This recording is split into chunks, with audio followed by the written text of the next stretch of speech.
Fellas?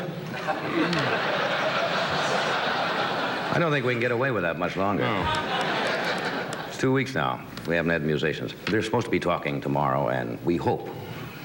Because I think the guys want to come back to work, and there are a lot of things involved, I guess, but we hope to get them back Doc's lip soon. is falling out. Yeah, well, he's losing, what do you call it? The embouchure? Embouchure. If you don't play regularly. He walks around with his spit valve, though. That's true. Yeah. Well, he looks like an idiot walking up the street with a spit valve. My next guest doesn't really need an introduction, first guest. but... My what? Your first guest. What did I say? My next guest. Well, he's my next guest. Oh. It also happens to be your first guest. That's right. It's could be either one, first and next. Yes. Which is it? Actually, it's my first and next guest. Yeah. Doesn't need an introduction. But Why'd you bring this up in the first place? Why'd you bring this up in the first place? what do you mean? Bring one My up? next guest, my first guest, getting us all confused. Just bring him out if he doesn't need an introduction. Well, I want to read. Oh, then he does need an introduction. No, he doesn't need one.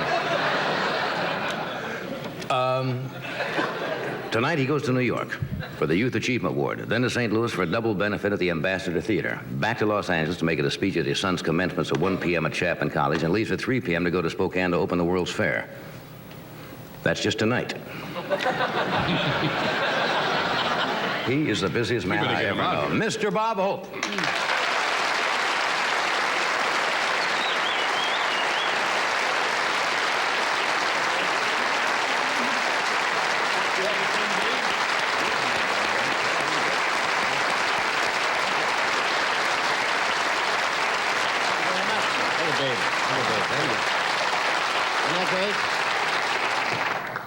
We have all the in-laws here tonight. Yeah, how about this? All the affiliates, huh? Right. Isn't that great? Well, I'll beat it back to their town before they get there.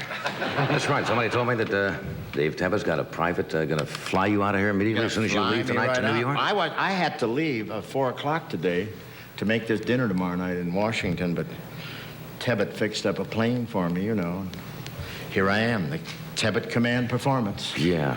For this thing. And when he asks you, you know, you gotta be there. Yeah. I turned him down 1 year, and the next 3 shows, my head came out plaid. He took him too, 2020. Classy guy, though, isn't he? Huh? Yes. He's a class. He doesn't phone you. An NBC page arrived with a 30-minute cassette of Tebbett at the Wailing Wall.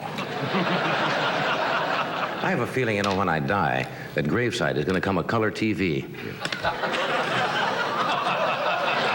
Saying good luck in the great beyond, Dave Tebbett. There'll be a 25-inch color RCA, and they'll put that right in the grave. Yeah, but when we he'll go be to there. heaven. It'll be St. Tebbett telling you which way to go. I have a feeling about that. What do you work so much for? What are you doing? This is nothing. I'm back in vaudeville. You That's know. right. And I've got to be in vaudeville the way things are, the way the market is. I'm just around, you know, picking up a few little things here and there. You're doing the commencement? For my son. Well, you've done that before at colleges. You have Yeah, I've been a few of them. a number of honorary... How many I have. honorary degrees now have you got? I had one the other day from Salem College in West Virginia. You ever heard of that? Yeah, sure. It's the first mentholated student body I ever worked for. No, but it was nice. And they gave me a new degree, John, Doctor of International Relations, which I thought Kissinger should get. I really do. Yeah. Because any man that will give up his honeymoon to ride a camel between Damascus and Tel Aviv, I think he ought to get something, don't you? And I want to tell you, he really gets around. The other day, 3 planes landed in Paris, and he got off all of them. 1, 2, 3, 4. No, he's great. He's traveled. He had so many miles on him, he had his feet rotated. Should we wait or should we move on? You get bugged when you fly. Now you're going back on a private plane. Do people? Well, of course they do. When you're on a commercial plane. Well, it's a pretty nice thing. I'd like to have my own plane. I really would. Well, why don't you get one? Well, I'd like to have both wings. No, it's a little rough to have a plane, you know, to handle it. And Jack Nicklaus is in pretty good shape. He had to give up his plane, you know. And you save a lot of wear and tear when you just, you know, the limousine drives out to the private plane. You miss that wear and tear at the runway at the airport where they run up to you like, a woman ran up to me in Dallas the other day and said, "Are you live?" I said, no, I'm on tape. She said, oh. It's true. You know that. You got a show coming up, or you're connected with this show, and I did something on it, and I'm not sure what I did. A show called The Bluffers. Yeah, it was very strange. There were a lot of people in there a couple of weeks ago. Yeah, an awful lot of people, and you're one of them. And it was nice of you to help us do it. Yeah, David Niven was in there. And, you got a piece of film going on? We're going to. I think we're going to have to take a break. This comes out May the 28th, following the Emmy Awards. So That's right. You'll be a doubleheader that night. That's right, I am seeing that. And it's got a lot of Tuesday. people on it. Really a tremendous cast. And this particular piece they have on is introduced by a guy called Michael Benteen. I know who he is. And The Bluffers is really a thing about con men, you know, guys that try to con their way in different businesses. You and I know a lot about that, Yes, don't we? yes, we've done our share. And this is quite a thing, and it shows what an announcer has to do to ad-lib when he's in a rough situation, like filling in for 30 minutes after when a match runs short or a basketball game. It's one of those things. We're going to take a break before we show We're that. going to take a break, he said, and then Yes, we're going but to show first the we Bluffers, have to pick up a little money for the NBC picnic. We'll be back. We have a message from Sears, and we'll be back.